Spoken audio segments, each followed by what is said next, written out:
मेरे साथ एक महिला है, बाएं बगल में लाल साड़ी जो पहनी है, सरिता देवी इनका नाम है।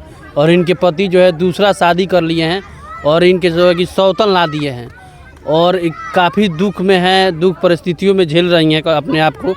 आइए इनसे बातचीत करते हैं कि कब इनको पति इनको छोड़े हैं और किस जीवन में जी रही हैं और इनको खर्च वर्च कौन देता है, तमाम बातचीत करेंगे। क्या नाम है आपका? सरिता। अच्छा, कहाँ की रहने वाली हैं? कुसमी सिमरैया कुसमी बाजार से हूँ। अच्छा, आपके पति का क्या नाम है? राजेश निषाद। अच्छा, दूसरे शादी कर लिए हैं? हाँ, वो दूसरी शादी कर लिए हैं और उसको अपने घर पे लेकर हैं और मुझे बोलते हैं मैं तुमको अपने साथ नहीं रखूँगा। आपको? हाँ। तो आप उनको प्यार दुलार आशीर्वाद नहीं देते थे क्या?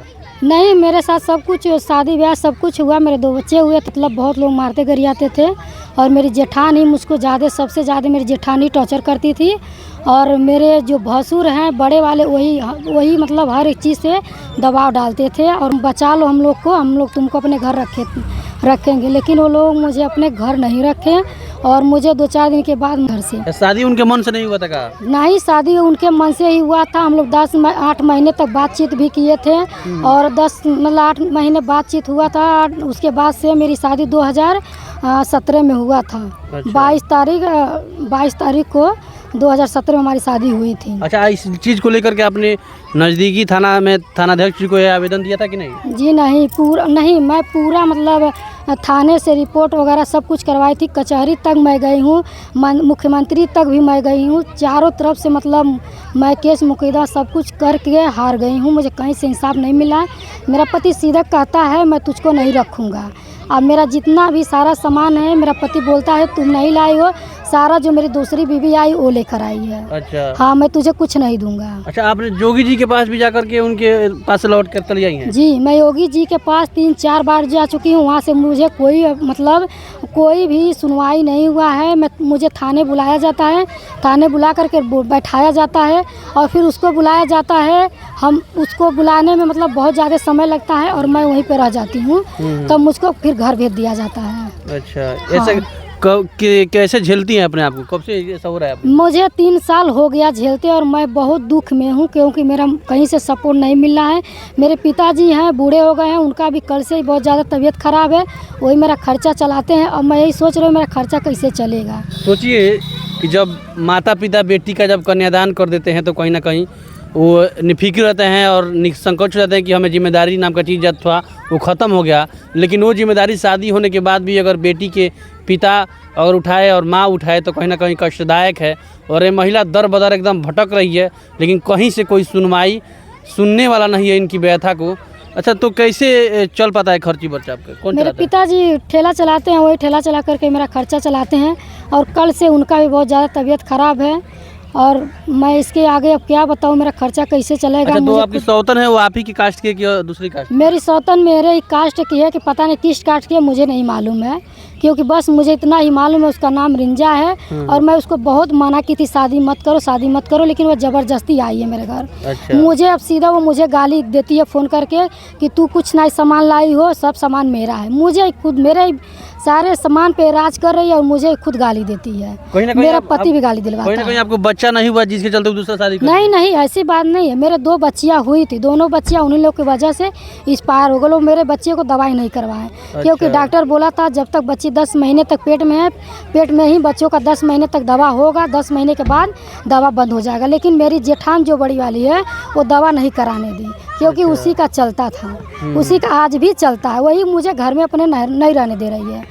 बोलती है कि मेरे पति सारा पैसा कमा करके मेरे पति बनवाए हैं, मैं तुझको नहीं रहने दूंगी घर में और मैं अपने देवर की दूसरी शादी करूंगी। अच्छा, उनका घर कहाँ है? आपके पति का जो ससुराल आपका है वो कौन से गांव में है और जिला कौन सा है, थाना कौन सा है? ताल नदौर जोत बगही में मेरा मतलब ससुराल है और वहाँ का पोस्ट भगवा पार है और थाना पड़ता है बेली पार में, थाना बेली पार मड़वरिया कुआं है। और मेरी जेठान जो है उसका नाम संजू है, वही मुझे घर में रहने नहीं दे रही है। अच्छा, आपके पति के जो पापा हैं यानी आपके ससुर हैं, हाँ। उनका क्या नाम है? मेरे ससुर का नाम है रामासरे और मेरे जो जेठ हैं उनका नाम है रामा का, उन्हीं की बीवी है संजू। वही मुझे अपने घर में रहने नहीं दे रही है, मेरे ही रूम में मुझे नहीं रहने देती है। बार बार पे मतलब टॉर्चर करती है। अब मेरे पति को बोलती है कि उसको छोड़ दीजिए, उसके बच्चे होंगे तो ऐसे ही बीमारियाँ होंगे, उसको दवा कराना पड़ेगा, उसका ऑपरेशन हमेशा कराना पड़ेगा और उसको बच्चे नहीं होंगे। जब भी होंगे बच्चे तो बीमारियाँ पैदा होंगे, जीवन भर उसको दवाई कराना पड़ेगा। देखिए आज उसका जो दूसरी बीवी आई है, अब उसके बारे में मुझे नहीं पता है बच्चा उसका हुआ कि नहीं हुआ, मैं नहीं जानती हूँ, लेकिन बच्चों के लिए मुझे छोड़ा है। अच्छा। मेरे 2 बच्ची हुई थी, फिर भी मुझे सब अकलंकित करके छोड़ दिए कि मेरा ऑपरेशन हुआ है। ऑपरेशन का जो मतलब है डॉक्टर ने यही कहकर मुझे अपने घर से सब भगाए हैं। इस समय कहाँ पति रहता है आपका? इस समय पति मेरे सौतन को लेकर मेरे ही बेड बिछौना पे मेरे ही रूम में रहता है लेकर के।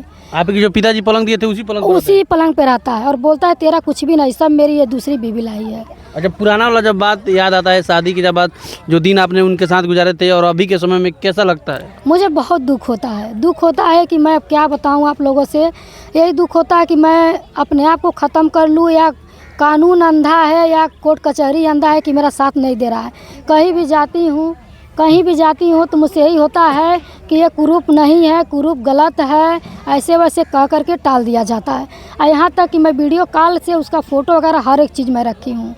हाँ, सब पहले कुछ कहीं रखी आपके हूँ। पिताजी पूंजीपति नहीं है, धनवान नहीं है, नहीं, सोर्स फोर्स मनी वाले नहीं है, इसीलिए सरकार पुलिस थाना आपका नहीं सुनता है? नहीं, मेरे पिताजी गरीब हैं, इसीलिए मतलब मेरा कहीं सुनवाई नहीं हो रहा, क्योंकि वो लोग धनीवान हैं। उसके 3 भाई दुबई रहते हैं और ज़्यादा से ज़्यादा खेती बाड़ी होता है, उसमें मतलब पूरा आमदनी होता है, इसीलिए वो लोग पैसा दे करके मतलब हर एक चीज़ मेरा टालते जाते हैं। इसको लेकर कोई पंचायती में सुलझानामा सुलझाने वाला व्यवस्था हुआ था कि नहीं? नहीं, मड़वरिया कुआं थाने पर बेली पार में मतलब बुलाया गया था हर एक चीज़ करने के लिए, तो वह ले जाने के लिए बोल रहा था, लेकिन मेरा जो भसुर है बोलता था अगर तू उसको लेकर आएगा तो मैं तुझको, गुंडा किस्म का है, किसी का सुनता है, रामाकांत उसका नाम है। पूरा नाम बताइए।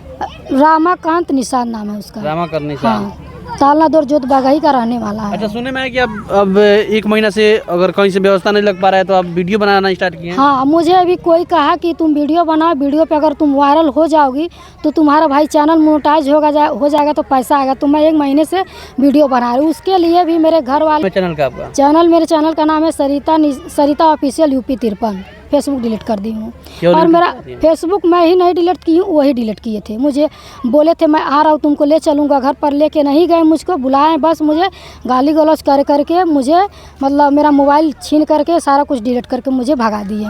देखिए इस महिला की दुख भरी कहानी सरिता देवी जी का, जो कि काफ़ी परेशान है अपने पति को लेकर, और इनके पति जो है कि इन्हीं के घर पर इनके पलंग जो पिताजी दिए हैं उसी पर अपने दूसरी इनकी माने सौतन को रखते हैं। बताइए कितना दुर्भाग्य की बात है। और भसुर कहीं ना कहीं दबंगई चलाता है, अपना हुक्म चलाता है इन पर, सरिता देवी पर, और उन्हीं की वजह से जेठानी और जो कि भसुर की वजह से घर से बेघर हो गई हैं और मायके में रह रही हैं। और जो इनके पिताजी हैं ठेला चला करके अपना भरण पोषण और इनका भरण पोषण चलाते हैं।